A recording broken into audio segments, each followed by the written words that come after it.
78.6 FM, positive vibes with Winsome. Woo! It's good to be back. I just ran up these stairs to get here. I was coming from the gym this morning, had a great workout. Another great Saturday. Ohio gozaimasu, 78.6 FM Yobaton, positive vibes with Winsome. All right, let's reset. Let's restart. Let me take a deep breath. Hold on. Okay, let's go. Hi everybody, how you doing? It's I don't know what's today's date. I think it's the 2nd of August here in Japan, 2 August, and Saturday for us. It's like gonna be a warm day out here today. A beautiful weather outside. About to get started on this adventure. Went to the gym early this morning to kind of wake up.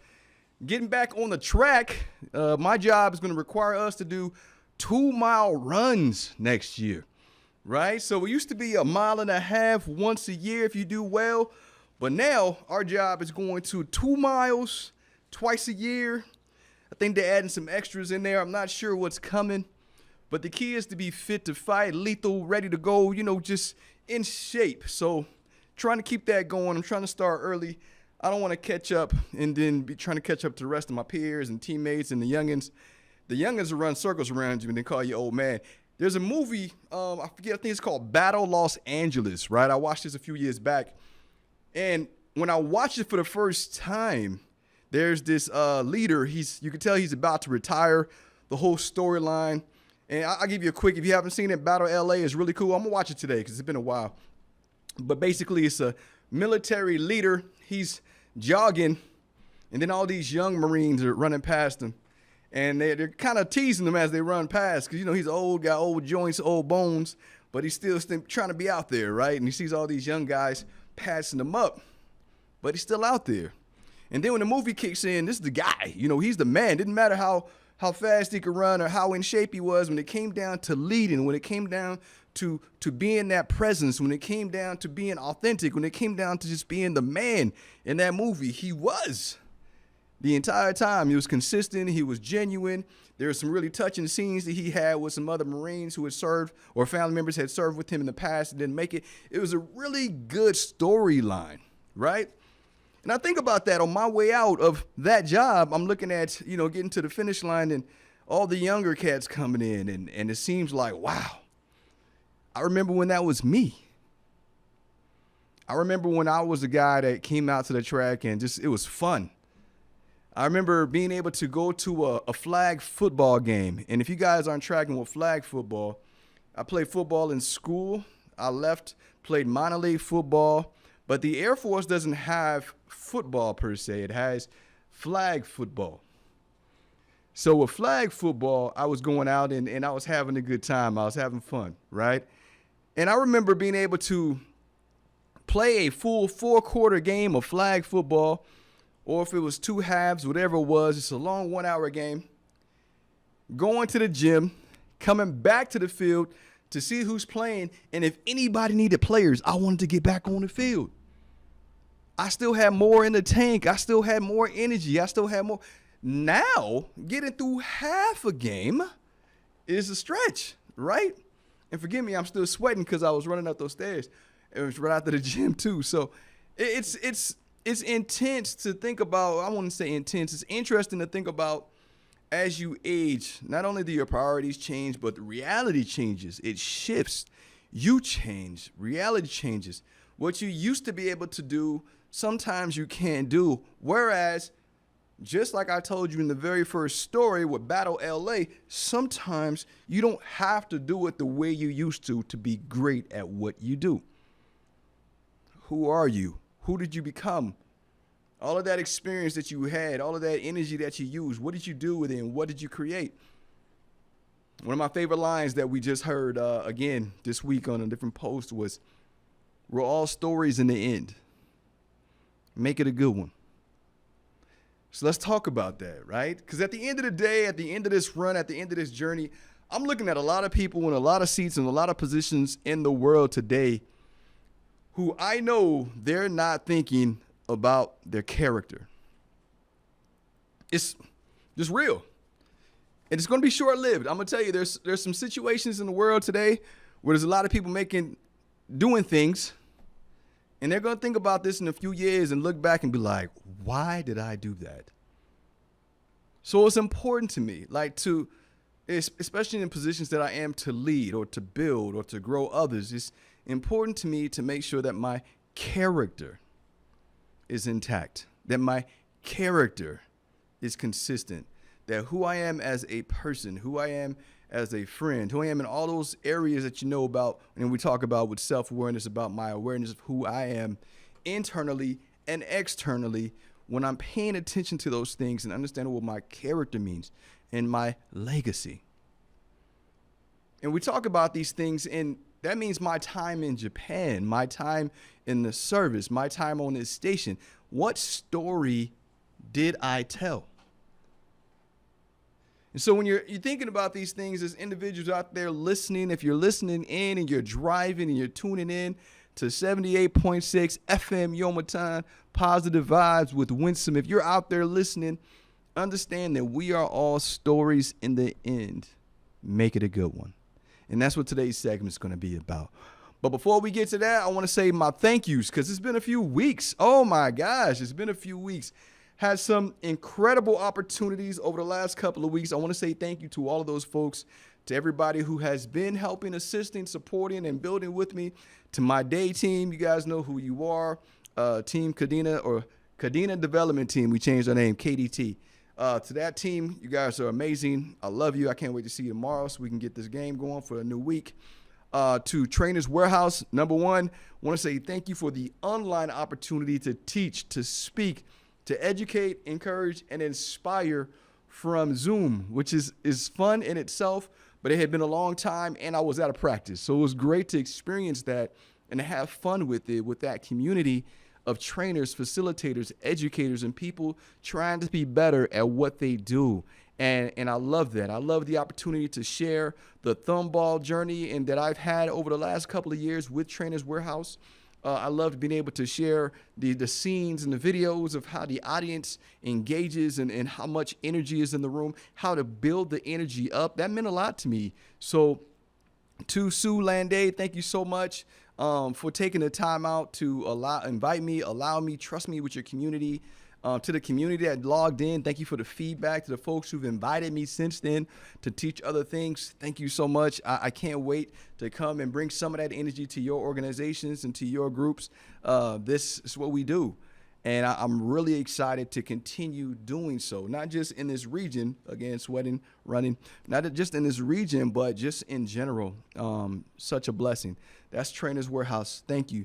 To all the team that came out to support our events recently, all the speakers, all the facilitators, all the individuals who've been sharing and pouring into our lessons, even if it's a short 30-second, 45-second, 2-minute message to our groups, thank you, because it means the world. It's doing what I'm doing right now in a small scale, but a meaningful scale and impactful. So thank you for taking the time out to support the vision that we have for these lessons, the sessions, and our people. Our community matters. And so thank you very much. Sergeant Home, thank you. We have a teammate. I was able to teach a group. It's called Shogun Arena. And Shogun Arena is a group of leaders who are after hours, we pour development courses into them. Intentional growth, intentional development. So it's a great opportunity to hang out with these guys. And I got a chance to teach the way I teach emotional intelligence for the last time with them. It was my last time teaching that format, those stories, those slides. Bam, that was it.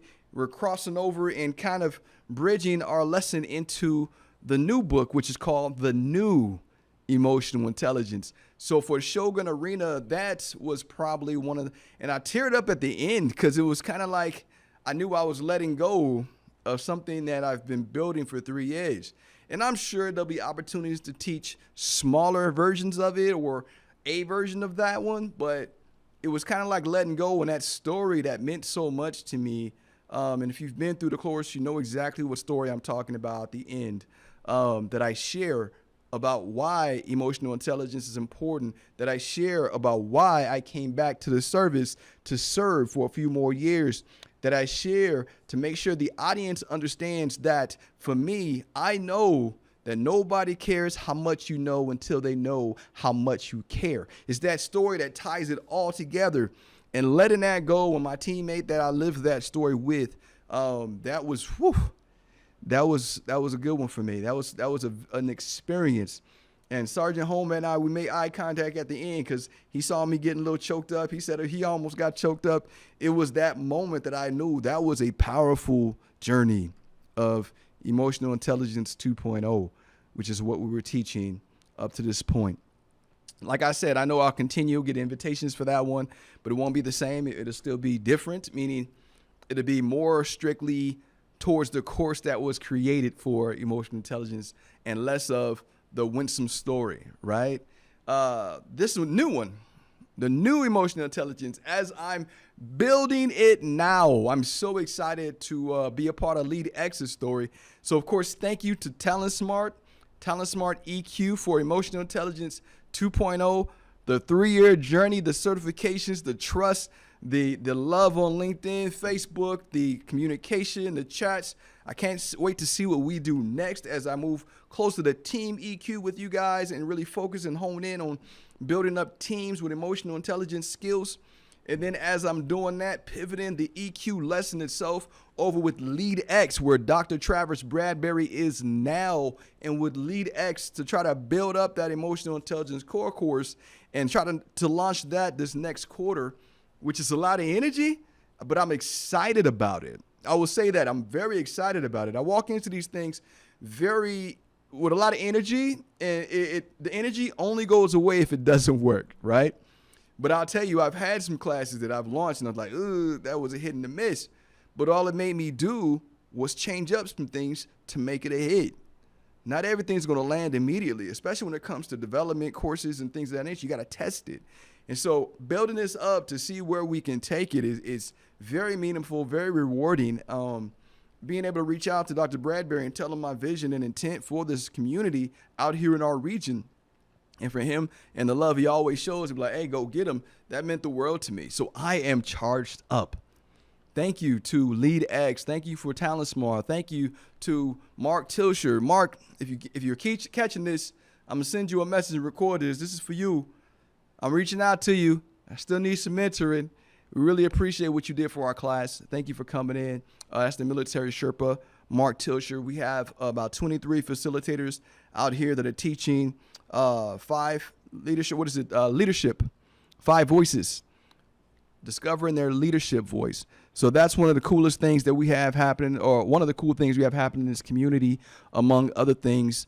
One of our collaborations that has been amazing over the past couple of years. Now, I say all that to say this. I am very grateful, not just for the journey, for the people, for the opportunities, for the experiences, but I'm very grateful for being able to reach out and educate, encourage, and inspire so many. So many years ago, this was just a goal, a vision, a dream. What if? That's literally what I was saying. And if you worked with me back then during COVID, when I was putting all of this together, and I think there's Bertie Quahoy, who was one of the few people that got to get a little sneak peek into what I was trying to do. Even when I started training here 5 years ago, what I wanted to do with it and where we've gone, it's just amazing to see the opportunities and what's been created from that vision. And I like to say I'm so grateful and appreciative of whoever in the universe is allowing these things to happen. And like I said, I'm a believer that things don't happen for a reason. Things happen because it was meant to be, right? And we create our own storylines based on the decisions that we make. And the best decisions that I've made is to be a part of this team, this community, this development, these folks that are collaborating with, those opportunities, taking those, opening those doors, walking through them, or accepting those doors, walking through them. I love what we do. I wouldn't change a thing. And I'm so grateful for the opportunities to do what we do. So thank you to everybody I mentioned. Dr. Flatter, before we enter, Dr. J.R. Flatter, we are about to launch another coaching cohort in this region. So I want to say thank you as well for allowing us to be a part of something beautiful and allowing us to educate, encourage, inspire, and develop new coaches. We'll be right back after this break. Thank you so much.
'78.6 FM, positive vibes with Winsome.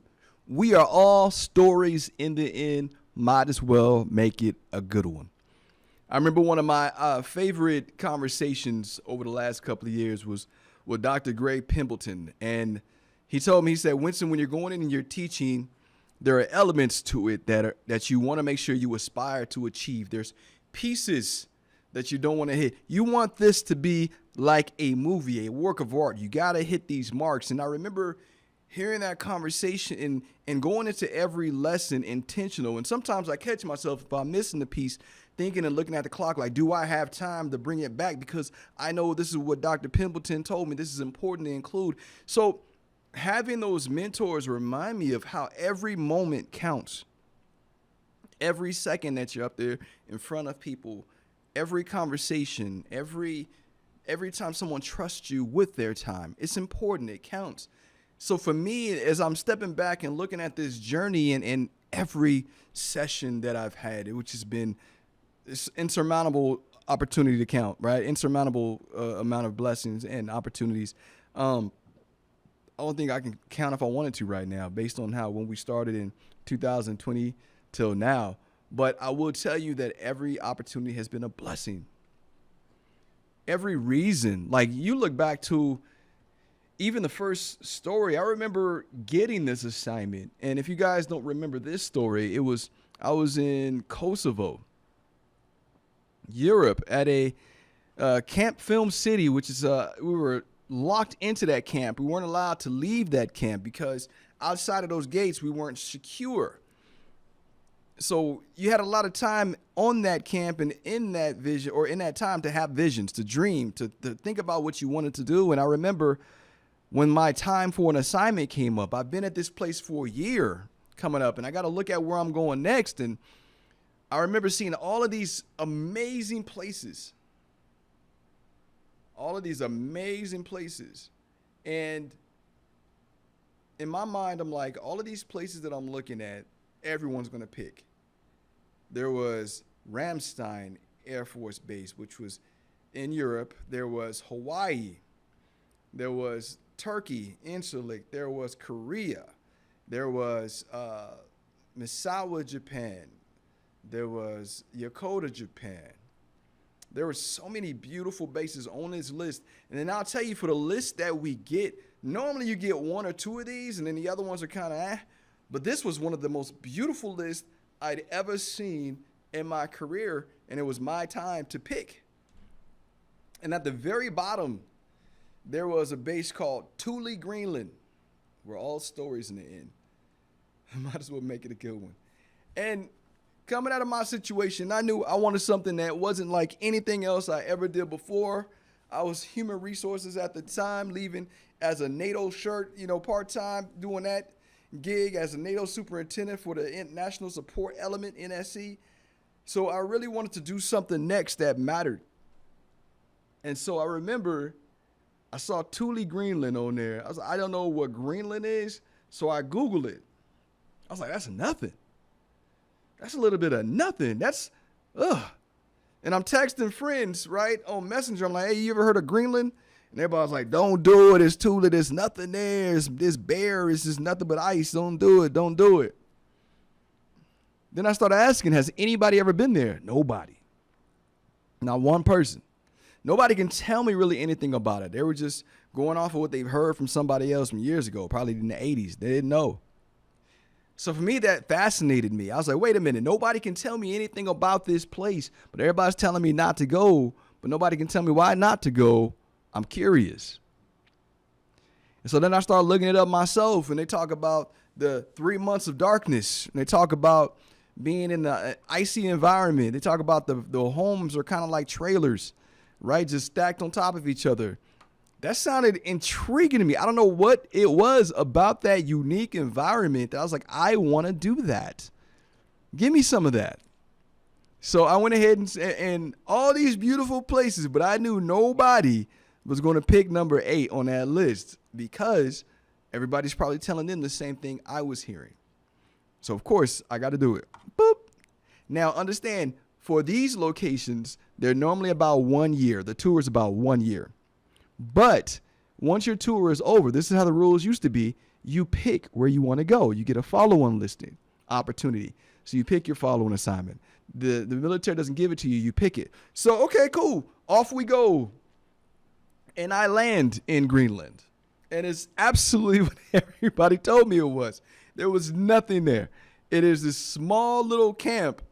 And, you know, it's a space base now. But back then we had this huge radar there, small little camp, stacked trailers. Literally we're living in trailers. They made the trailers into dorm rooms, right, into your homes. And it was, when I got there, it was kind of warm. There's red clay. It's like sand. It turns into clay everywhere. So when it rains, you can't walk in there without wiping off your boots because it's nothing but, it looks like clay everywhere, like reddish. And so it'll stain anything it steps on. You're talking about the carpet. You can tell when people just walked in the rain, didn't check their boots on the way in. So it was that. And then I didn't know how to drive manual. And the only way to get around here was to either walk or drive the little manual trucks if your team has one that you were on for your unit or your section. I didn't know how to drive it, so I had to learn how to drive stick while I was there. So many things were happening at one time. And I got all this gear, right? They just handed me all this gear when I got there. It was like these big bags of jackets and boots, and you got to put all that together. I'm like, what's this? They're like, yeah, you're going to need that. Trust me, winter is coming. Now, at the time, Game of Thrones was a big deal.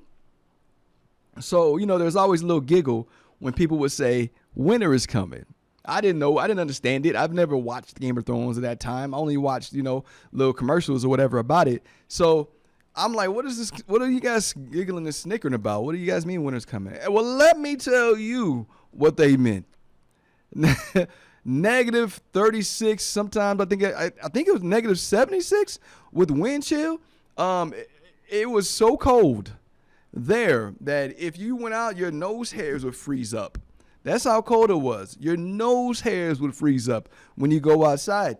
You had to wear that cape. The wind gust and the wind strength was so strong that if you open up your car door too fast in the direction that the wind was opposite of the wind going, it could blow your car door off its steam, or you wouldn't be able to close it.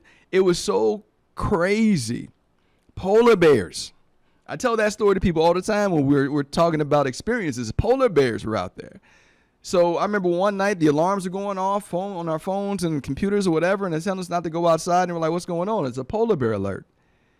And if you guys have never heard of such things, these things are really happening. The wind chill, the freeze, you can't go outside, you can't go to work today, it's frozen over, it's snowing too much, you can't see, visibility is gone.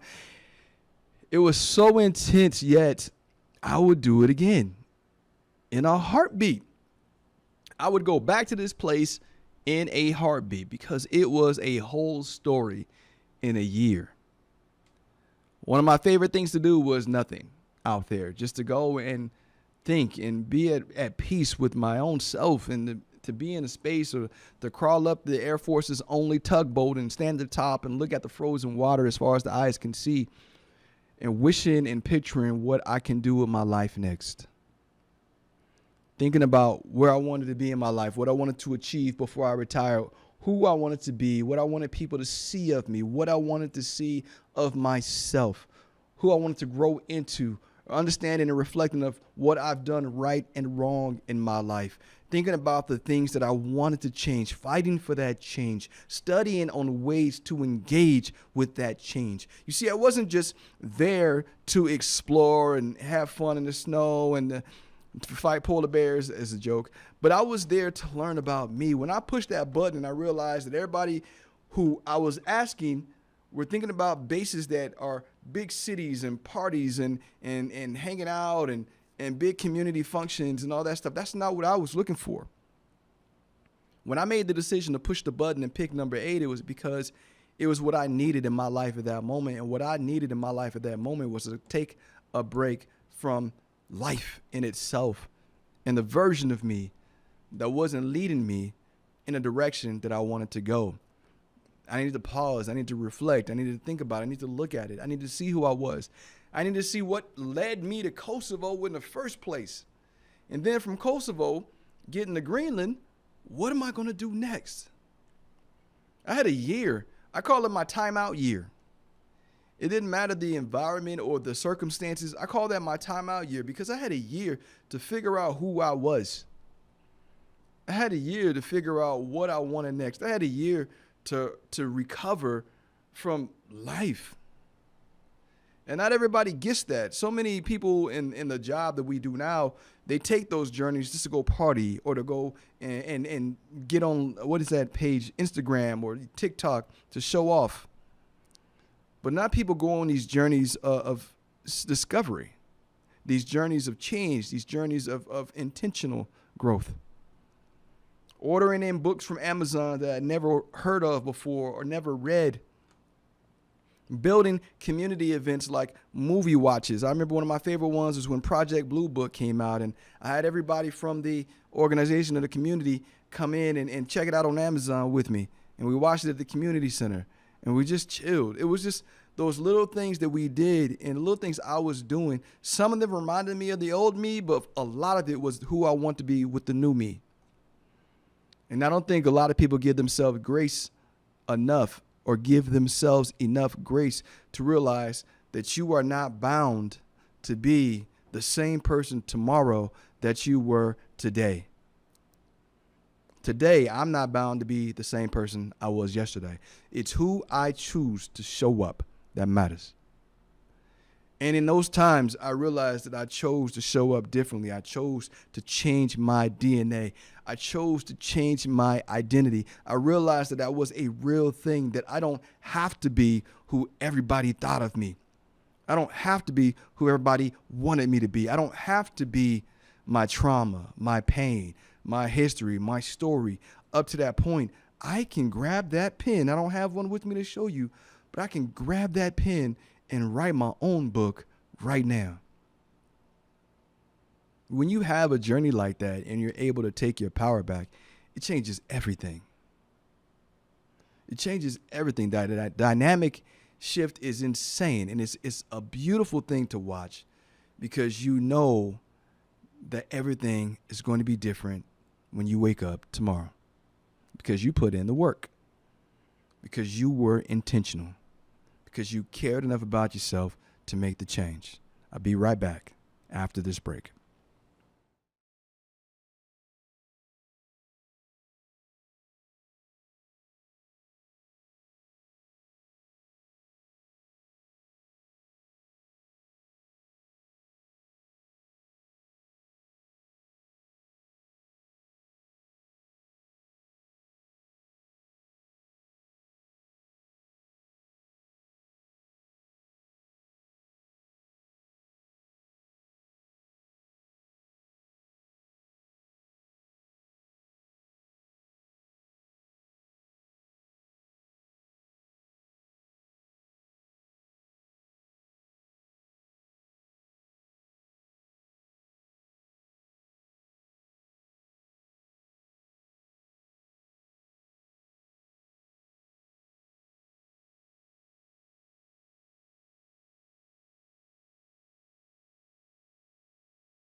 78.6 FM, Positive Vibes of Winston. We are all stories in the end. Might as well make it a good one. There's a lot of people whose stories or their movies, and when they wake up in the morning, it's not the comedy or the rom-com or the action movie that they wanted. Some people are walking into a movie that can be a horror story or a drama that they can't control. It seems like it's spinning in all over so many different directions that they have no control over the course of their life or the direction it's going. But I'm here to tell you that there's, in many cases, there is a way. I won't say all cases because there are circumstances where people's lives are spiraling out of control. I can name some countries right now, but I won't. But in many cases, in the everyday person, you have choice. You have actions you can take. You have decisions that you can make. You have people that you can eliminate in your life, not physically, but eliminate as far as space-wise, as far as communication-wise. There are things that you've added into your life, maybe websites or what do you call it, social media apps that might be taken away from you versus adding to you. It's little things that people can do to change the way they look at things. And when you change the way you look at things, those things that you look at change. I said this for many years. When you change the way you look at things, the things you look at change. Relationships. The way I looked at relationships is completely changed. And the way I go through and manage relationships is different because I don't look at relationships as transactional anymore as I used to when I was younger. I don't look at experiences the same. I used to look at travel at opportunities to say I did that. Now, when I go places, I'm living it. I'm experiencing. I'm present in these experiences now. I've changed the way that I engage with these experiences. I want to try something new. My friends tease me because I go to some of the same places very often that aren't here. You're always going to that island, and you're always going to this hotel. You're always going to that resort, or you're always doing this. I do it because those places bring me peace. And if you know me, you know that there's three things that I highly, truly value in my life, and it's family, time, and peace. So if those places, these people that I choose to take with me, they feed into either the family or the time or the peace, then they're welcome there. If this experience feeds into family, time, and peace, then it's welcome into my life. But if it doesn't fit into those things that I value and treasure, then I don't want it. And it's everything I do is intentional now, and that's why I'm asking you to see these things in you and in your life and in your journey. Are the things that you do intentional? And are you utilizing your self-awareness of yourself to reflect on what you value and what's important to you, to make decisions in your life, to make sure that the next steps that you take are the steps that you want for your future, for your purpose, for your character, for your life, for your legacy? Are the things that you do right now leading you in a direction that you want to go? I've talked about football from here. I talked about Greenland up here. All these are stories that I cherish and I treasure.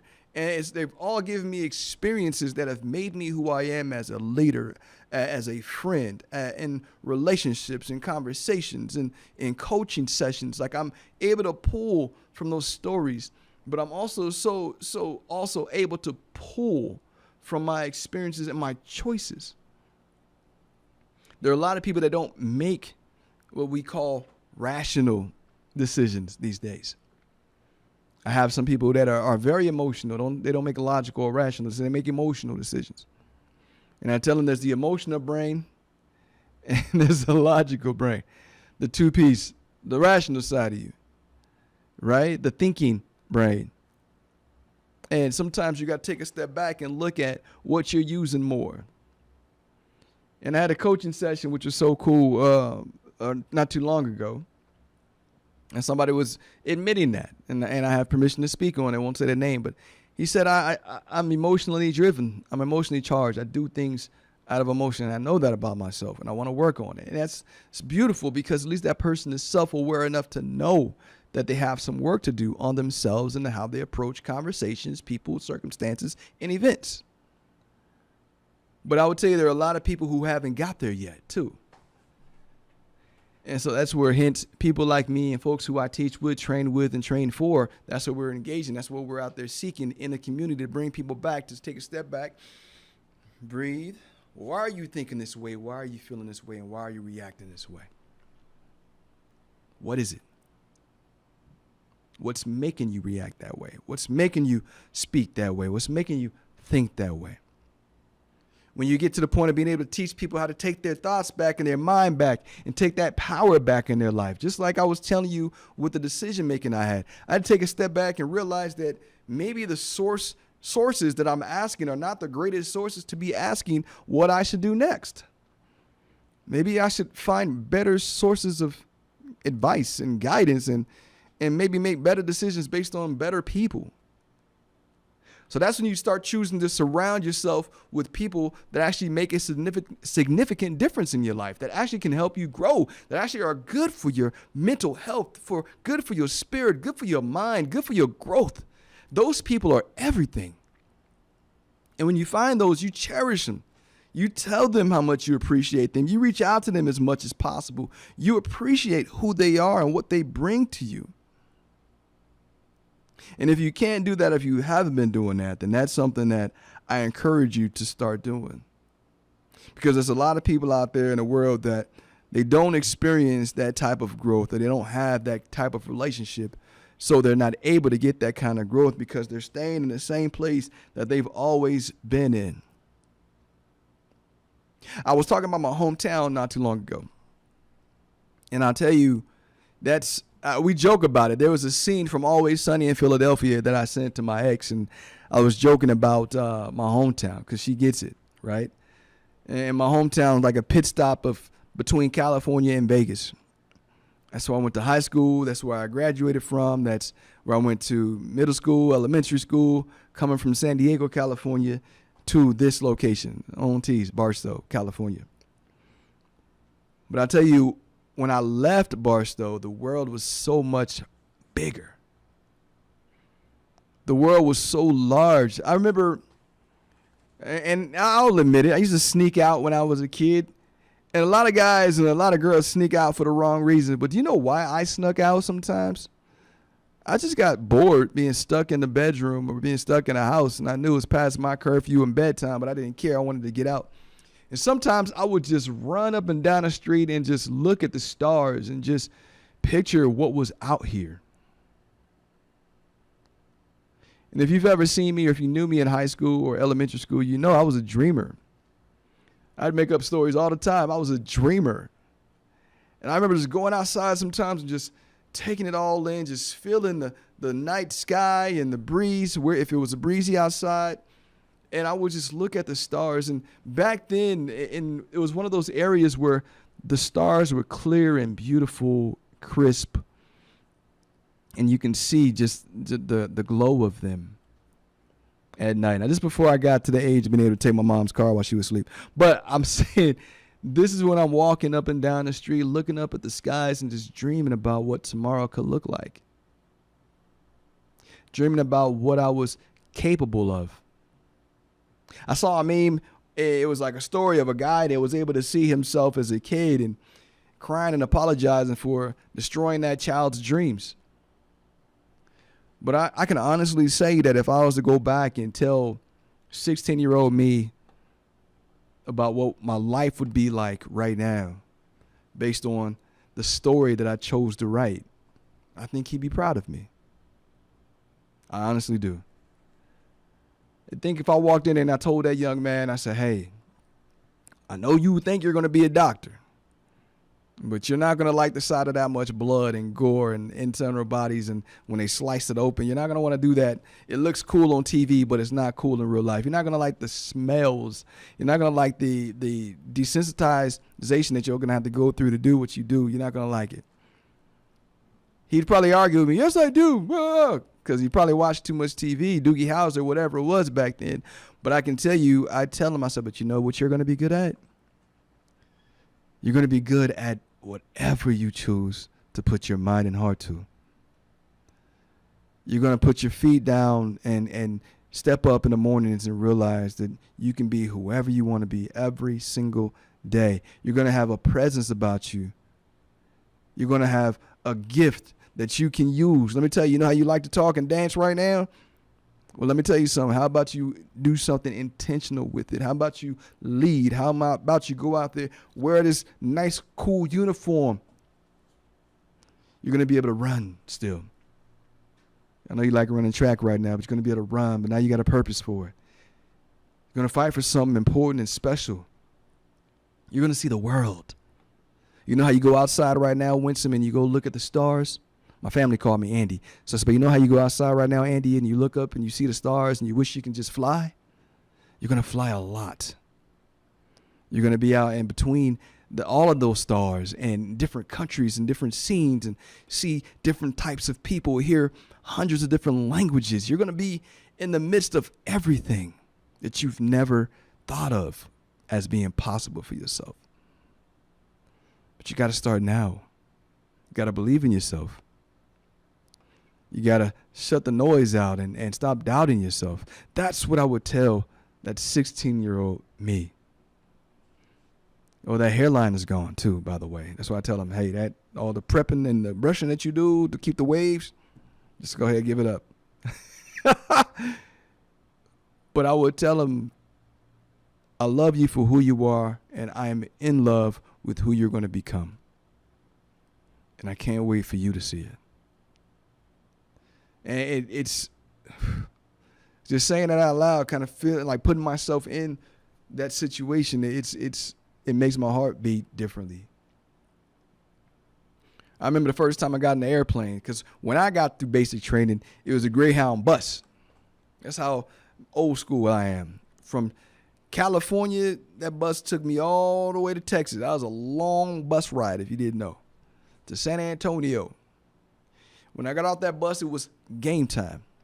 I was 18. I still remember waving bye to my mom, my little brother, and I would have no idea how significant that moment was, because nothing was the same after that. You know, you try to keep in touch certain ways, the same ways, try to stay connected, but nothing is the same when you get on that bus or on that plane. Everything in your world changes once you get to basic. You leave that experience or that whole trip different. I'm watching my son now, and I'm trying to give him what I didn't have, right? This is before the age of Facebook. This is before the age of LinkedIn, Messenger, TikTok, and Instagram. This is before all of that, Snapchat, whatever it is. This is before all of that. This is when you still had to write letters, fold them up, and mail them off. I remember that story.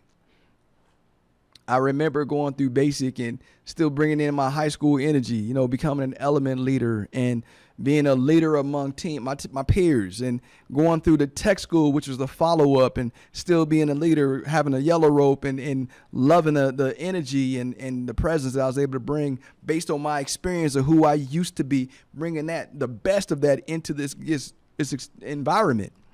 And I remember just loving it. I remember loving every minute. It was just so cool to do something different. I still did not imagine that I would be who I am today.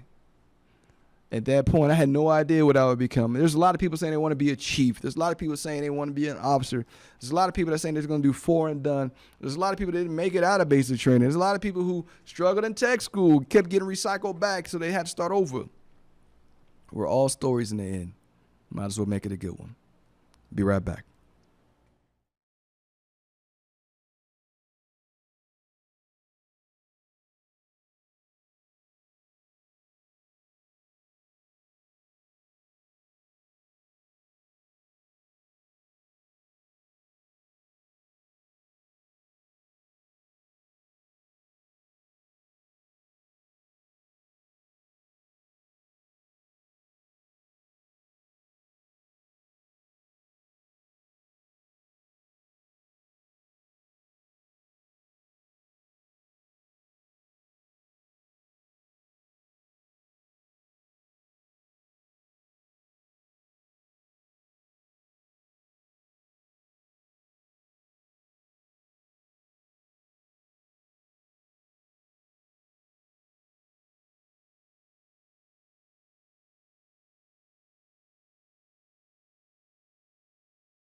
78.6 FM, Positive Vibes of Winston. I've been gone, so this is my first week back in a few weeks.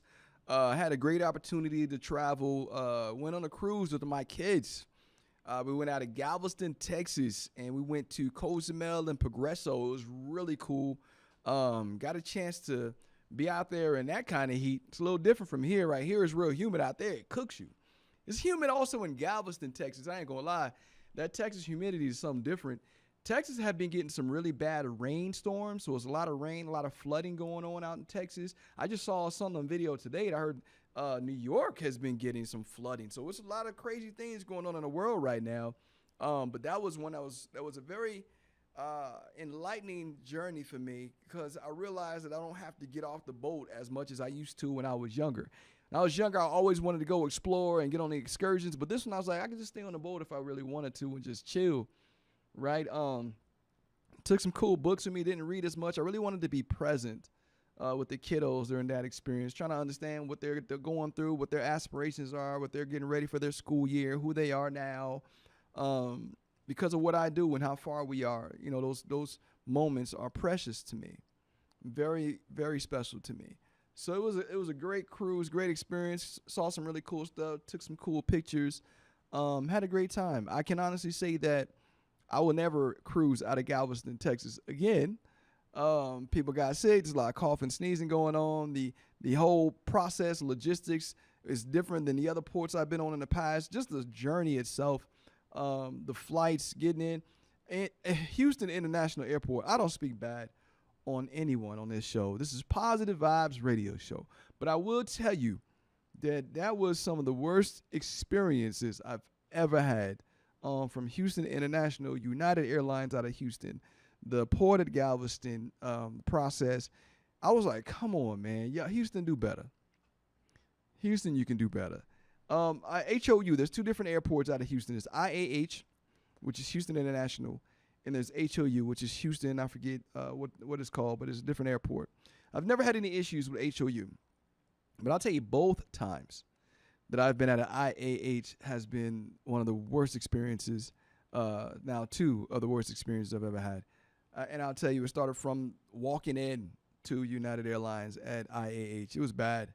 So I'm not telling anybody else not to. I'm just telling you what my experience was. Again, this is Positive Vibes Radio, so I'm not trying to speak bad on anybody. I'm just talking about my experience. It was really I wish I can go back and do it all over again because that was bad. But it was cool. The flight back, long flights. I got some really cool trips coming up. We got the Inspire Conference, which is coming up next month. I'm really excited to teach my old career field. So we get to spend some time together. We got 5 sessions that we're doing together, which includes Thriving Through Change, which I'm really excited to bring to them. We also got some other classes that they asked for, 7 Habits of Highly Effective Leaders. So I think we got Speeding Through Trust or Working at the Speed of Trust. I'm not really sure, but I know we got some really cool classes coming up with the Inspire Conference. And then following the Inspire Conference, I'll be heading to SOCOM, which is MacDill Air Force Base in Tampa, Florida. And in Tampa, I'm going to be teaching 4 sessions. So in a span of 5 days, it looks like I'm going to be teaching about 9 different sessions as of right now. May come down to 8, may go up to 10. But as of right now, I'm teaching 5 different sessions in the span of 5 days, 9 different sessions. So it's going to be a very interesting trip. I'm excited about it. I'm not upset at all. This is an opportunity to educate, encourage, and inspire my teammates in the U.S. So getting ready to fly back. I think the worst part is going to be the flight because I think it's like a 23-hour flight. So I'm not looking forward to that trip, but I am looking forward to the opportunity. And I can't wait to see the smiles. I can't wait to the engagement. And if you know me, the energy, I can't wait to soak all of that in, man, and bring that back with me.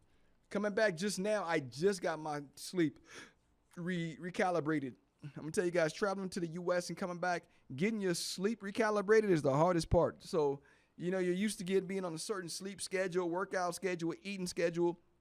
But when you travel like that, it throws everything off, man. But I will tell you, I wouldn't change a thing. Someone asked that. I just told you the conversation I would have with the 16-year-old. That's just a made-up snippet conversation. I haven't put too much thought into that convo, but I know it will go something like that. I love you. I'm proud of you. Keep fighting. The sky is the limit. That's what I would tell myself. The sky is the limit. Don't lose trust. Don't distrust yourself, and don't give up on yourself. Keep fighting. Believe in everything that you see in front of you, because everything that's in your mind right now as a possibility is within you as a reality. You just have to fight for it and create it. I would tell myself that. I would say look up, because if you look up, you can get up, fight for whatever you have in your mind right now. Don't let anybody in here tell you that you can't, because at 16, 17, and 18, the world is your oyster. The world is yours. You can do anything you put your mind to if you put in the work, you study for it, you put in the effort, the hours for it. You can master anything. And I wish somebody would have told me that, and I wish somebody would have pulled me under their wing and did that. So that's what I try to do now for mine. I try not to be like an overbearing parent, but I really want to be the parent that shows my kids that the world is your oyster. When I say that, the world is limitless. Your opportunities are limitless. You can go in one of two directions: the direction of your goals, dreams, wishes, or the direction where the world just pushes you out there and forces you to do something and gives you what you or gives you whatever you take, because you're walking into an aimless world. Or you can walk out there intentional and fight for your future and be who you want to be, and just make this such an incredible journey and story. That is how that conversation would probably go. I was talking to my 16-year-old self, and that's how I try to talk to my kids now. When you think about the journey and the story, and the quote that I started with, we're all stories in the end. We might as well make it a good one. It's true.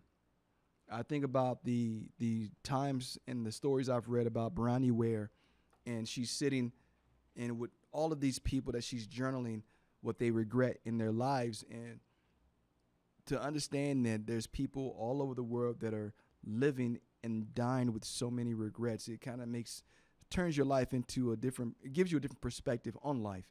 And for me, I realized that I have so much more living to do.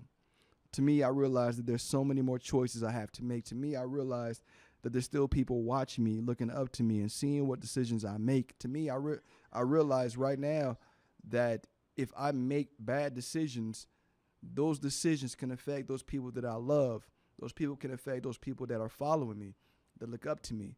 So I have to make decisions not only for myself, but for those people that make sense, that are genuine, and that are focused on growth and development and love and care.